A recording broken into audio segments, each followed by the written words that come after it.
अस्सलाम वालेकुम दोस्तों, मैं प्रसाद आपका दोस्त, आपका वकील कानून की बात में। आज हम आपको बताएंगे कि किसी हमारी महिला, किसी लेडी हमारी फ्रेंड ने हमसे पूछा कि पाँव छूने पर कोई सज़ा है। हम हिंदू कम्युनिटी से बिलोंग करते हैं। हमारे यहाँ अमूमा हमें ये कल्चरली सिखाया गया कि जब हम बड़ों से मिलें तो पाँव छू के उनका आशीर्वाद लें।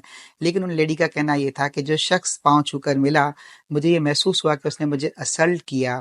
और उसकी नीयत जो है वो ठीक नहीं थी।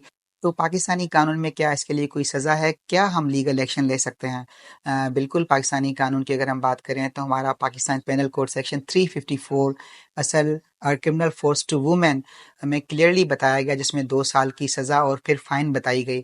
लेकिन हमने जब इस पे रिसर्च करना चाहा कि हमें कोई केस लॉ मिले पाँव छूने पे, तो पाकिस्तानी तो हमें कोई केस लॉ नहीं मिला। लेकिन अगर हम इंडिया कानून, एक वेबसाइट है, आप गूगल पे अगर जाते हैं, जिस तरह से पाकिस्तान लॉ साइट है, इसी तरह से इंडिया कानून .com के नाम से एक फ्री वेबसाइट है। अगर आप वहाँ जाके सर्च करते हैं, जब हमने सर्च किया तो वहाँ एक परमेश्वर धागे वर्सेस स्टेट ऑफ महाराष्ट्र का एक केस मिला, जिसमें एक लेडी थी, वो सोई हुई थी, तो कोई जाके उनके पाँव छू के उनसे मिला तो उनको जाग गई। उन्हें महसूस हुआ कि ये शख्स जो है, इसकी नीयत ठीक नहीं थी और उन्होंने असल्ट किया, जिसपे उन्होंने उनके खिलाफ एफआईआर दर्ज कराई।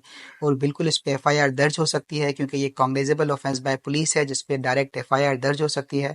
इन परमेश्वर धागे जो केस था, उसमें उनको 1 साल की सज़ा सुनाई गई। खुश रहें, खुशियाँ बांटें। अल्लाह हाफिज़।